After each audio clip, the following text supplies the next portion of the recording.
ได้เกาะเมื่อกี้ถ้าเขาไปซักเขาให้เนี่ยเขาขึ้นบ่ได้มันบ่คันมืดเขาสักคันบ่ได้คันบ่มืดคันบ่กะลับนี่อันมืดบ่ค่อยอันมืดย่างแต่น้อยเดียวยังแต่น้อยเดียวค่อยจงซำนี้ก็ค่อยจงสักตัวน้อยหั่นกะลับแล้วก็แขกคนมาสิมาพักเช่าเฮือนบ่ได้เนาะแต่ว่าบ้านเฮานี่ขึ้นได้บ่ก็บ่ได้อีกได้เนาะบ้านเฮาหันได้แต่คนแขกหันบ่ได้เพราะเฮายานงัวควายเข้านะในนั้นกะลับความหมายแขกคนขึ้นเฮือนก็คือแบบงัวควายสิเขาชวนเฮาเขาให้เฮาในนั้นอ้าวพี่น้องบ่หันบ่กะลับบ่กะลับอันนี้คืออยู่บ้านเฮาพี่น้องคือเอื้อยเพิ่นว่าเด้เพราะว่าฮิตของทางบ้านเฮานี่วัฒนธรรมทางบ้านเฮานี่เวลาเฮาไปซักเขาให้นะถ้าว่าเขาให้เฮายังบ่แล้วจังซี่นะเวลาแขกคนมาอยากขอพักพรเฮือนนี่บ่ได้เนาะบ่ว่าแต่เฮือนเฮาเฮือนคนอื่นก็คือกันหมดถ้าว่าเฮาซักเขาให้แล้วเป็นที่เรียบร้อยเนี่ยบ่เป็นหยังขึ้นได้อันนี้คือวัฒนธรรมเฮาต้องได้เรียนรู้นํกันนะทุกคนโอ้โหแสดงว่าหมู่บ้านเฮาก็ยังมีผู้ที่ซักเขายังบ่ทันแล้วบ่ยังมีเนาะยังมียังบ่ทันเพราะว่าช่วงนี้ช่วงชาวบ้านเขากำลังซักเขาได้เนาะซักเขาให้พี่น้องโอ้นี่แหละหมู่บ้านเฮาก็เล็กๆอยู่นํกันนี่แหละทุกคนฝนฟ้าอากาศก็ตกเรื่อยๆอยู่นี่นะ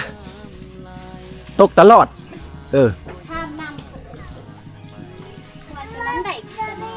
ทั้งได้บ่ได้ทั้งได้จะมาเฮาบ่ได้มาทางนี้เฮามาทางนึกจึ้งหูโค้งมาพี่คิดฮอดอีพ่อก็เลยมายามเพราะว่าพี่น้องตะกี้เฮาเคยพักเสานำพ่อตัวนี้ได้เนาะพ่อเพิ่นก็ใจดีนี่ก็ใจดีเพิ่นยังให้ขึ้นแต่ว่าคลำเฮือนเพราะว่าซักเขายังบ่แล้วได้เนาะประมาณนี้ยังสิโทรถามพ่อว่าสิขึ้นเฮือนได้บ่นะตกตลอดเลยอยู่นี่นะน้ำท่วมบ้างน้ำเข้ามันท่วมเข้าโอ้คือก็ท่วมบ้านบ่แม่นบ้านก็ไปจักท่วมจักไปบ่ได้ห่วยคือสิคำบ่ได้เนาะเขาเฮ็ดโคสู้เนาะนี่คนเอ้ยเดี๋ยวจักหน่อยเฮาสิเข้าไปเลาะเบิดหมู่บ้านได้ตอนนี้ยังตกอยู่ยังหนาวเลยทุกคนเบิ่งสภาพการเดินทางถือว่าเฮาแกะเบิดเสื้อกันฝนแล้วได้ โอ้หนาวพี่น้องต้องได้เรียนรู้วัฒนธรรมบ้านเฮาละเล็กทีละน้อยพี่น้องเอ้ยนี่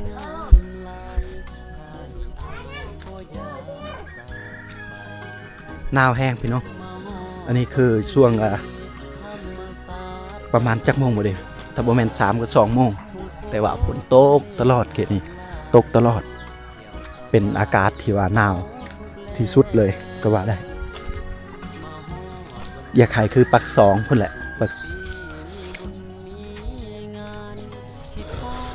ก2บริเวณหนาวคือกันเลยตอนนี้ก็เวลาคมเว้า มันสั่นไปแน่หน่อยนึงนะ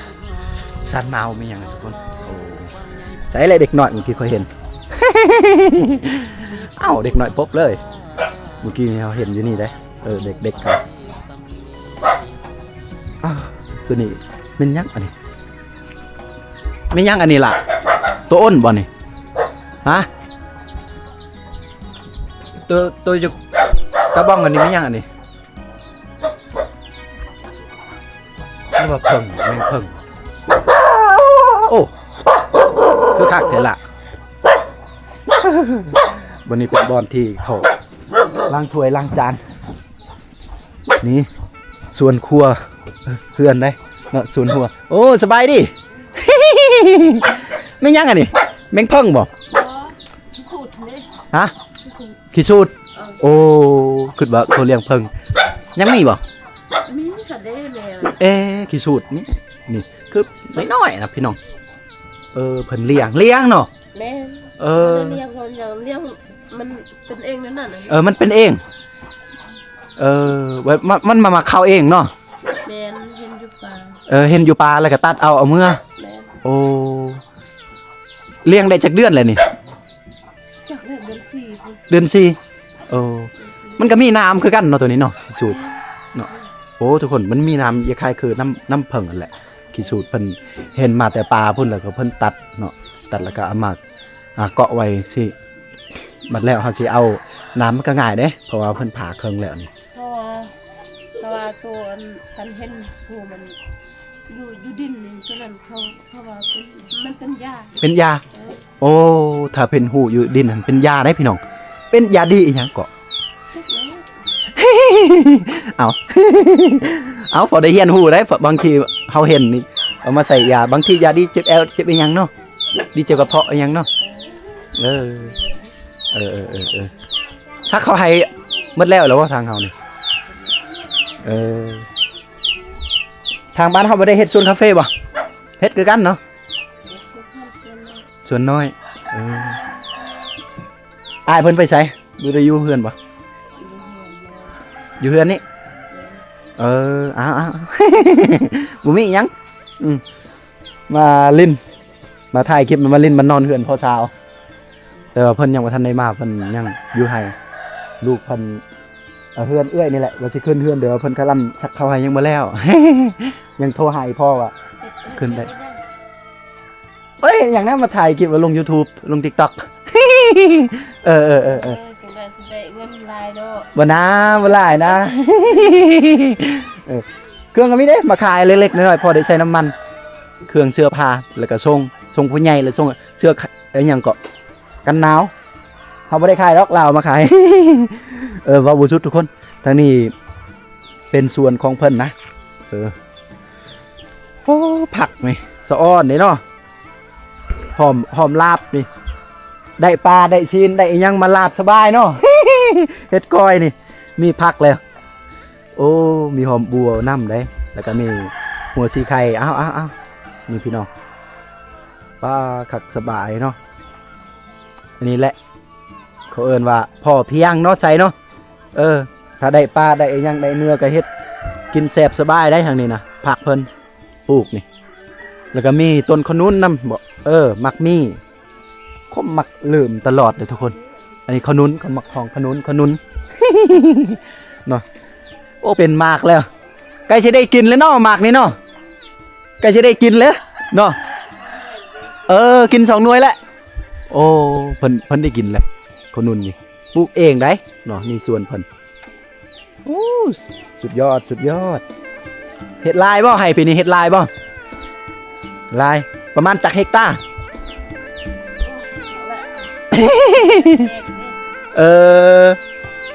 บ่ได้แทกเห็นบ่ โดยนิสัยปริง่ะให้ผม คม คมบ่คม นี่ชาวบ้านเขาคือว่าแหละติดทางดำได้ทางดำนี่เฮาสิเข้าสู่ไปเมืองก็ได้นะแต่ว่าทางลงทางนี้ลงทางแขวงพุ่นแหละลงแขวงพี่น้องอันนี้เราเขาของชาวบ้านอุ้ยหนาวเนาะอย่าขึ้นเฮือนแต่ว่าคาลํ อันนี้เราเขาของชาวบ้านตะกี้คมเคยมาอยู่เขตนี้นะบอกว่าเฮือน3 ซองเขาก็เปลี่ยนไปหมดได้โอ้โดนเติบแหละมาตะกี้2 3ถ้าจำบ่ได้ก็ประมาณ5 ปีทีหลังบ่ตะกี้ก็ยังบ่มีเฮือนตัวนี้ยังบ่มีได้อันนี้มีหมดแล้วเฮือนเขาบ้านเขาก็บ่พอจะได้ครอบครัวได้โอ้ทางนั้นก็คือสิเฮ็ด2 ชั้นเด้เฮือนโอ้พี่น้องเอ้ยเขาค่อยซื้ออยู่บ้านไปสักเขาให้เบิดนี่อันนี้ก็ตะกี้ก็บ่เห็นเฮือนนี่แต่ว่าตอนนี้มีแล้ว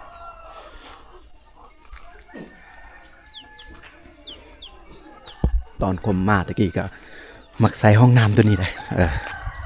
ห้องน้ำพี่น้องเข้าทางนี้แหละคมมักใส่ตัวนี้เนาะนี่บ้านเขาเพื่อนอายนี่อยู่บ่คือสิบ่อยู่หรอกนี่เนาะ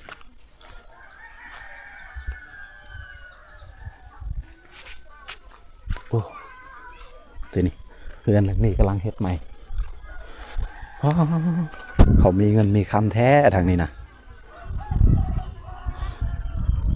คมมา5 ปีหลังที่แล้วยังบ่เห็น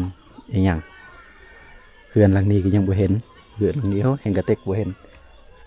แต่ว่าเพื่อนนี้เห็นแล้วผมเคยพักเสาอยู่เพื่อนนี้เนาะตะกี้ได้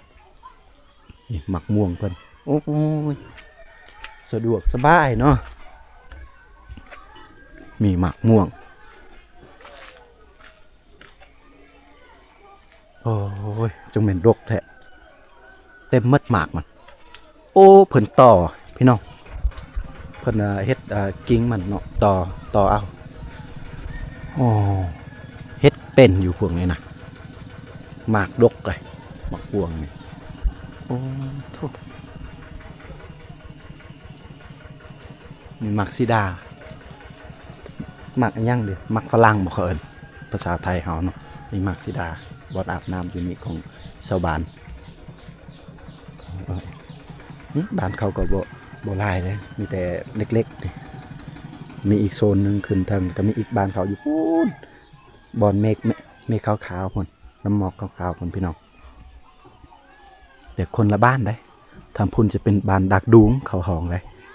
บ้านดากดุงอันนี้บ้านเจลิงนะเป็นชนเผ่ากระตูได้ครั้งนี้เขามารับชมชีวิตชนเผ่ากระตูแต่ว่าทางเทิงพุ่นเขาเอิ้นชนเผ่าตะเลียงกับกระตูนี่เว้าบ่คือกันบ้านเขานี่เว้ากับคมภาษาคมก็บ่คือกันโอ้ยนี่ก็เฮ็ดเฮือนใหม่หมดโอ้5 ปีมา5 ปีที่ผ่านมานี่บ่เห็นส่วนคมก็ยังอยู่บ่อนเดิมทุกคนเอ้ยอายชาวบ้านเขา โอ้ยอายเลยตะกี้ยังบ่เห็นเฮือนบ่เห็นศาลอีหยังนะอันนี้ยังบ่เห็นส่วนชีวิตคมก็ยังอยู่แต่บ่อนเดิมบ่ไปบ่มาเลยนะบ่มีเงินบ่มีคำคือเขาเนาะแต่ว่าเฮือนเขามีการเปลี่ยนแปลงเบิดทุกสิ่งทุกอย่างอายเขาเด้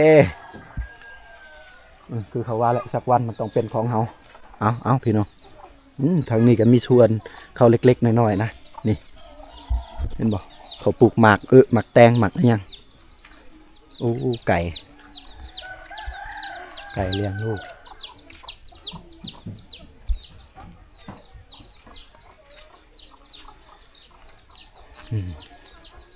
เพราะว่าเอื้อยเพิ่นกำลังโทรหาอีพอที่ว่าเราเคยพักเฮือนเราอยู่หันตะกี้ได้วันนี้โทรหาพ่อว่าสิขึ้นเฮือนได้ป่ะถ้าขึ้นเฮือนได้แล้วก็เราสิพักแฮมคืนหนึ่งอยู่นี่นะมื้ออื่นจึงพุ่นแหละเมื่อสารวันพุ่นแหละถ้าเป็นไปได้แต่บางทีก็ยังบางทีก็เมื่อบ่ฮอดได้เก็บบรรยากาศเขตการเดินทางเขตชนบทฝากให้พี่น้องได้รับชมนี่ก็ยังบ่ฮอดนะหมูนี่ใหญ่เลยใหญ่อะลี่หมูนี่ปล่อยธรรมชาติเลยเนาะทางบ้านเฮานี่เนาะเป็ดไก่หมูม้าแมวยังปล่อยธรรมชาติซักให้คือกัน ซักให้คือกันเบิ่งมันจะเอาบัดเวลาจะมาจะโทรหาบอกหลังเด้อจะเอาแล้วโทรศัพท์เฮามันอยู่ในโอ้แสดงพ่อก็ซักเฮาซักเข้าให้คือกันแล้วก็ขึ้นบ่ได้โอ้ทุกคนเสียใจนำด้วยอุตส่าห์มายามพ่อเพิ่นเพราะว่าทางบ้านเฮานี่ถ้าซักเข้าให้ยังบ่แล้วนี่แค่คนขึ้นเฮือนบ่ได้โอ้เสียดายบ่ได้ขึ้นไปลิ้นเฮือนเอาเป็นยังเนาะเด็ดเฮือนพอเสียดายพวกเพิ่นซักเข้าให้บ่แล้วถ้าแล้วเขาให้เขานาพุ่นแหละจะขึ้นเฮือนได้เฮือนซานอหย่างของพี่น้องเข้าได้เอาทุกคนมาหับสมบรรยากาศก่อนกระเทินมาเลยเก็บให้พี่น้องได้หับสมถ้าบอกอะได้หับสมยำแรงๆพุ่นแหละเนาะเก็บให้ทุกคนได้หับแต่ว่าเอานอนบ่ได้เด้อยู่บ่ได้นำเขาโอ้ ดอกอันนี้เนาะฝนตกก็งามเลยทางบ้านเฮาก็บ่มีแล้วการตำข้าวอันนี้เพราะว่าส่วนหลายก็สิใช้โรงสีเอ้าคือว่าเห็นไฟแสงโซลาร์เซลล์แต่กี้ก็น่าจะบ่มีไฟฟ้าเพิ่นก็ใช้ตัวนี้เนาะเพิ่นถิ่มแล้วแผนแสงโซลาร์เซลล์นี่เพิ่นฟัดเข้าก็คือว่าแล้วส่วนหลายเขาก็อาศัยโรงสีเบิดบ่มีในการตำข้าวประมาณนี้นะเขาบ่ได้ตำข้าวแล้วเขตนี้ไปตามฤดูกาลมันแล้ว พัฒนามันแล้วทุกคน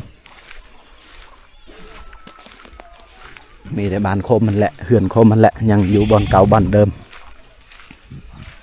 หาเลาะถ่ายคลิปให้ทุกคนนะครับชมนี่เฮือนนี่ก็งามเหมือนกันเลยเขาบ่ได้เลยเขาล็อกไว้นี่ประตูหัวเขาเนาะอยู่คามันนี่บ่ได้พี่น้องโอ้เพิ่นเลี้ยงเป็ดปักเลยล่าเห็นเนาะเขาได้ปะ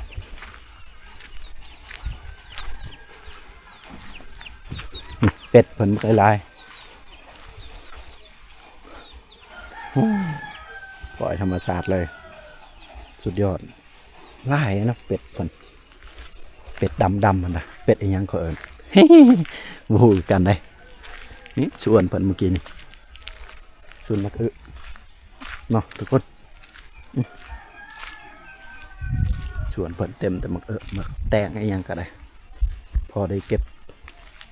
บ่หาเลาะซื้อตลาดตะลียังนะสะดวกสบายอย่างนี้ก็ได้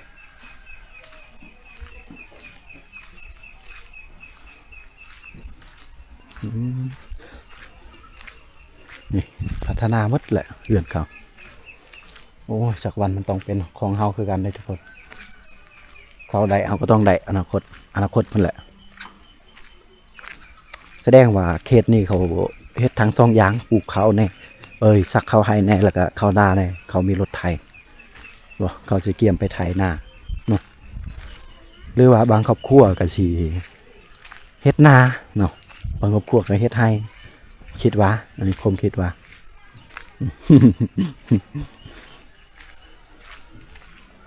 โอ้ยเพื่อนนี่ก็งามเติบเลยเนาะ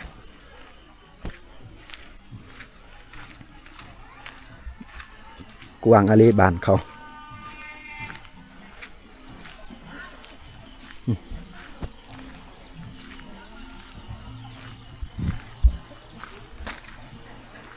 เขตนี้แหละประมาณนี้แหละเขต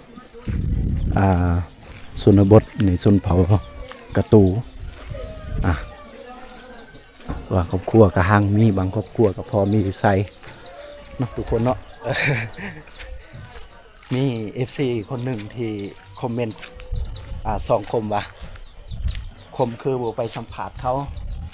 คือมักแต่ไปคนเดียวมักทายแต่คนเดียวนะแต่จักสิสัมผัสอะไรคนบ่อยู่ เนาะทุกคนบ่ค่อยชูอยู่เฮือนนี่สัมผัสไผมีแต่เห็นบรรยากาศเห็นบ้านเขานี่โอ้มะละกอทุกคนเอ้ยเหือดหลังนี้ถ้าคมอยู่คมสีหากซื้อจากหมากหนึ่งแต่คือสิบ่ได้อยู่ดอกมื้อนี้นะ